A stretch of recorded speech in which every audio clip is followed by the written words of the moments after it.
میرے دروازے پر ایک یہودی عورت کھانا مانگنے کے لیے آئی اور اس نے کہا، اللہ تمہیں فتنہ دجال اور عذاب قبر سے محفوظ رکھے، مجھے کھانا دو۔ میں نے اسے کافی دیر تک روکے رکھا، یہاں تک کہ رسول اللہ صلی اللہ علیہ وسلم تشریف لے آئے۔ میں نے عرض کیا، اے اللہ کے رسول، یہ یہودی عورت کیا کہتی ہے؟ آپ نے فرمایا، کیا کہتی ہے؟ میں نے کہا، یہ کہتی ہے کہ اللہ تمہیں دجال کے فتنے سے اور قبر کے عذاب سے محفوظ رکھے۔ یہ سن کر رسول اللہ صلی اللہ علیہ وسلم کھڑے ہو گئے، اپنے ہاتھوں کو پھیلایا اور اللہ سے دجال کے فتنے اور قبر کے عذاب سے پناہ مانگنے لگے۔ پھر فرمایا، دجال کا فتنہ تو ایسا فتنہ ہے کہ ہر نبی نے اپنی امت کو اس سے خبردار کیا۔ میں بھی تمہیں اس سے ایسے خبردار کرتا ہوں کہ کسی نبی نے اپنی امت کو ویسا خبردار نہیں کیا۔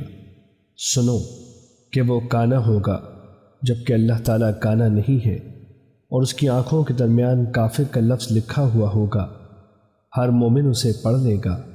رہا مسئلہ فتنہ قبر کا، تو اس میں تو میرے بارے میں بھی تمہیں آزمایا جائے گا اور میرے متعلق تم سے سوال کیا جائے گا۔ جب مرنے والا آدمی نیک ہوتا ہے تو اسے قبر میں اس حال میں بٹھایا جاتا ہے کہ اس پر گھبراہٹ اور پریشانی کے کوئی آثار نہیں ہوتے۔ اس سے پوچھا جاتا ہے، تم کس دین پر تھے؟ وہ کہتا ہے، میں اسلام پر تھا۔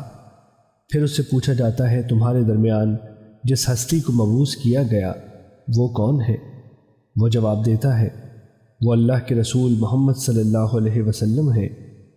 وہ اللہ کی طرف سے ہمارے پاس واضح دلائل لے کر تشریف لائے تھے اور ہم نے ان کی تصدیق کی۔ اس کے بعد اس کے لیے جہنم کی طرف ایک سوراخ کھول دیا جاتا ہے اور وہ دیکھتا ہے کہ جہنم کا بعض حصہ بعض کو کھا رہا ہے۔ اس سے کہا جاتا ہے، اس چیز کی طرف دیکھو کہ اللہ تعالیٰ نے جس سے تمہیں بچا لیا ہے، ادھر دیکھو۔ پھر اس کے لیے جنت کی طرف ایک سوراخ کھول دیا جاتا ہے۔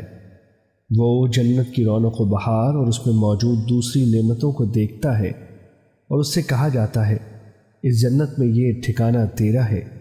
دراصل بات یہ ہے کہ تم دنیا میں یقین پر جیے، اسی پر فوت ہوئے اور اسی پر انشاءاللہ اٹھائے جاؤ گے۔ اور اگر وہ میت برا ہوا تو اسے قبر میں بٹھا دیا جاتا ہے۔ وہ بہت گھبرایا ہوا اور بہت زیادہ خوف زدہ ہوتا ہے۔ اس سے پوچھا جاتا ہے، تو دنیا میں کس دین پر تھا؟ وہ جواب دیتا ہے، میں کچھ نہیں جانتا۔ اس سے کہا جاتا ہے، جس ہستی کو تمہارے درمیان مبعوث کیا گیا وہ کون ہے؟ وہ کہتا ہے، میں نے لوگوں کو جو کہتے ہوئے سنا، میں نے بھی وہی کچھ کہہ دیا تھا، اب تو مجھے کسی چیز کا علم نہیں ہے۔ اس کے بعد اس کے لیے جنت کی طرف ایک شگاف کھول دیا جاتا ہے۔